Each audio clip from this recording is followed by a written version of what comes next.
Well, hi everybody. Welcome to Monday, huh? Can you believe it? This is Monday, March 6th, and I hope everybody had a terrific weekend doing all the fun stuff that you like to do. Our family had a good time doing some of the things we love to do best. We were out at Rice's, or not at Rice's, we were at Brown Brothers auction, and that was a hoot. Just did a bunch of things that we just truly enjoy doing over the weekend. So we're back in the swing of things, and I'm going to get ready to show you what we're making for dinner tonight. And tonight is stuffed pepper casserole. So what I'm going to do is, you're not going to be really seeing my face. I'm going to move it over because we're doing everything on the stove. So I'm going to shoot you over there and we're going to get started. Okay, so I have my favorite pan getting nice and warm with a tablespoon of olive oil in there. So what I'm going to do first is that I'm going to put in my onions. It says yellow, but I kind of like the red ones. So we're going to put that in there. And I'm going to get my favorite food pusher, and we're going to saute that just till the onions get translucent. Doesn't take very long. They're very aromatic, smell great, so we're just going to kind of get them into a,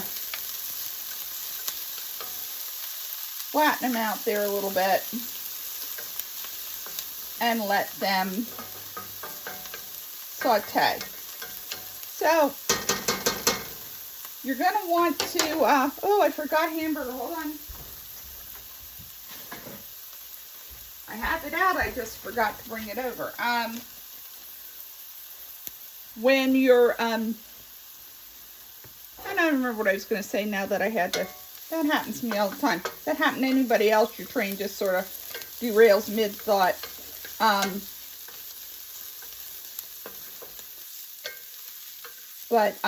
Oh, and that reminds me, as long as I'm sitting around chit-chatting, I would like to send a shout-out to my friend Reed Mitchell. Reed and I have known each other since, we called it junior high back in that day, go back to 7th grade, but he complimented me on my mise en place, which is everything in place. That's when I have everything ready, measured out. And the reason I do that is, A, it makes it easier for me to share with you what I'm doing. It also makes it easier for me to cook. I make sure that I'm not in the middle of something and, oh my gosh, I don't have blah, blah, blah. Okay, so we're good there.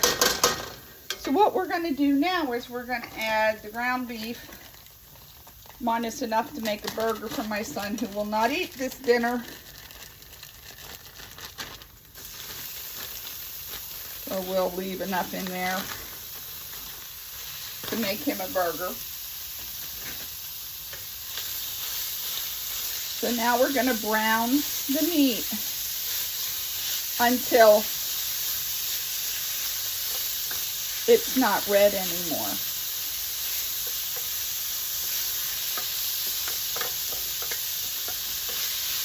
Now, I know last week when we were doing one of these meals, I was asking about, how do you plan for your meals? And I shared with you that I am a meal planner, that I sat down on Saturday and I made up a menu for the week. Now, I might flip the days around, but I know what, for the next 7 days, I know what I'm going to cook. And then when I made up my grocery list, along with the things that I'm normally, we were just out of, I was also able to make sure that I had, any special ingredients that I might need, something special. So,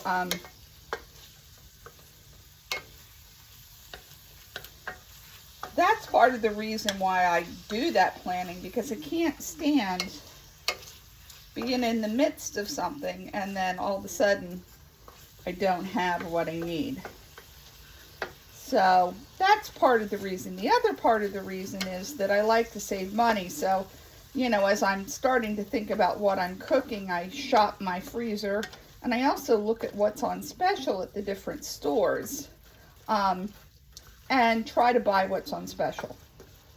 so that, you know, we can save. To me, grocery shopping is sort of a game of how much of my money do I get to keep at the end of all this. So that's sort of how I do it. You know, groceries are pretty expensive, you know, so you want to save money any way you can. This week was a trip to, we happened to be out in the Bluebell area, so we went to the Aldi out there. If you're ever out that way, that is a gorgeous Aldi's. It's so nice. But Aldi's one of my favorite places to save money. I also like the grocery outlet. There's a number of them around. The one in Quakertown is really, really nice. I also like, you know, I use the one in Warminster on County Line Road too. But you can get some great deals there too. And Lidl, depending on who you talk to, they'll tell you, you say it this way or that way. Okay. Now that I blathered on long enough, that burger is now nice and browned. So now we're going to add our peppers. So I cut up the recipe calls for green pepper, but you know, my grandmother always said, you need to eat the rainbow. So I got a package of 3 different peppers, and I decided we would have the red and the orange. Interestingly enough, red peppers have as much vitamin C, or actually more vitamin C, than an orange. So we're having a really healthful meal. So we're going to have, you know, we're going to have this. I'm also going to roast some asparagus. So, you know, we'll have some green in there too. But what we're going to do is we're just going to cook this for a little bit to let the peppers get soft. That doesn't take long. It's about 3 minutes.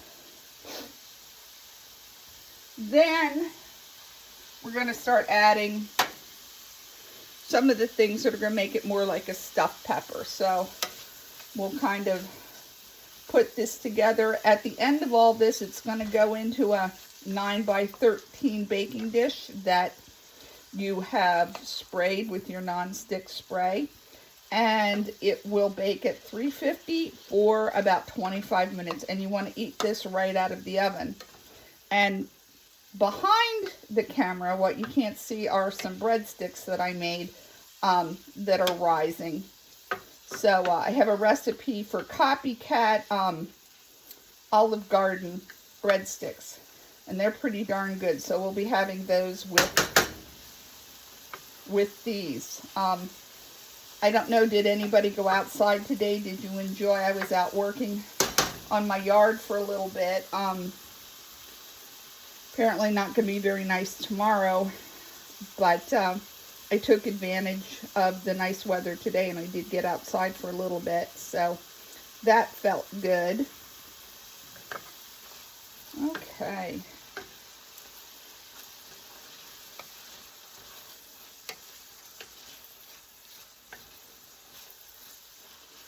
So maybe I should have done all this stuff ahead of time, because this really can't be all that exciting to watch, but it is what it is. All right. So then, after that, we're going to put in, I have a teaspoon of minced garlic. I'm going to get that in there. When you're working with garlic, you always want to be very careful not to burn it, because that'll make your whole meal bitter. So you don't want to do that. So we're going to add, it's a half a teaspoon of salt and a 1/4 teaspoon of pepper. And again, for me, I use my Tastefully Simple seasoned salt and seasoned pepper. So, and I can hear my daughter coming down the steps. She always manages to appear about the time I start doing this. We're going to add tomato paste. Excuse me 1 minute.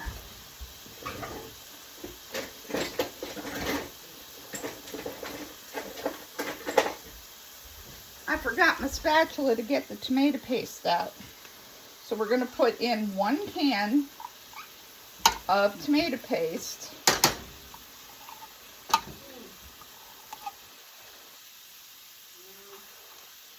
Okay, so we got most of that out. You know, if you don't use all of this, you can freeze this up, put it in a Ziploc bag, and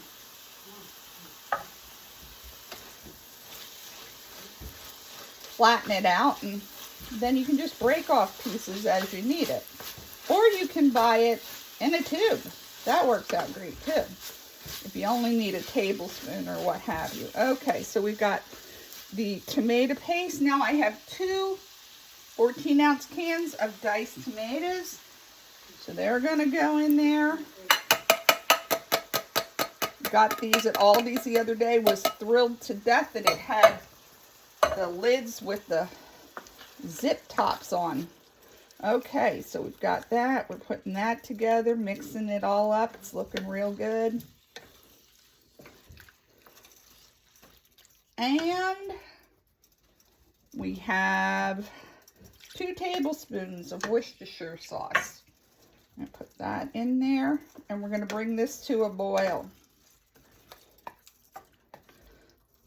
So I turned the heat up, trying to make this speed up a little bit, but we're gonna bring it to a boil.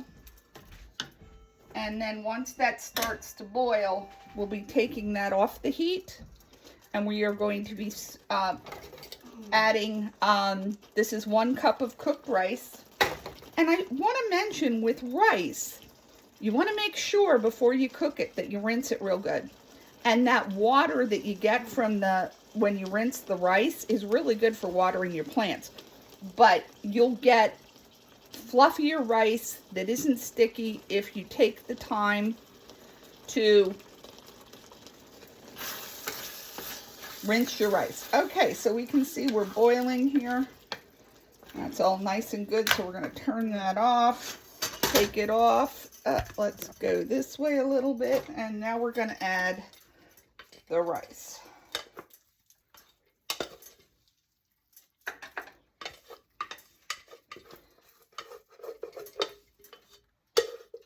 Okay, so we're getting all the rice in there. And we're just going to mix that up.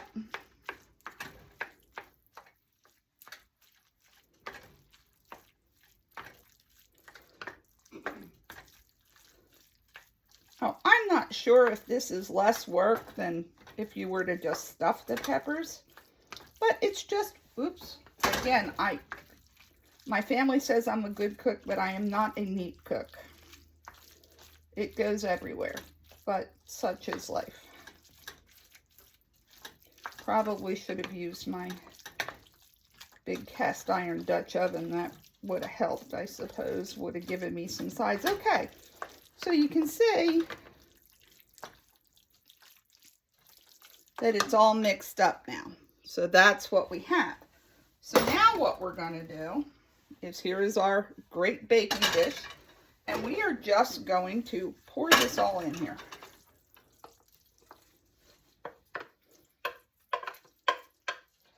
So here she goes. Everything getting in. Sorry you're getting the back of the dish there, folks. Okay.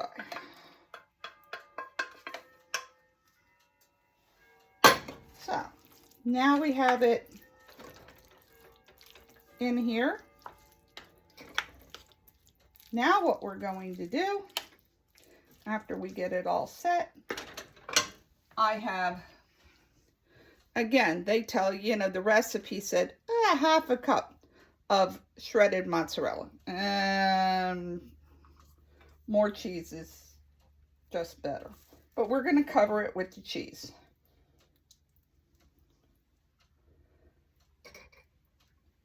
And all I have to do now is bake that at 350 for 25 minutes. And dinner's ready. So that's what's for dinner tonight. Sorry it took so long, but I hope you try it. I will post the recipe on the Facebook page. And if you have any questions, feel free to IM me.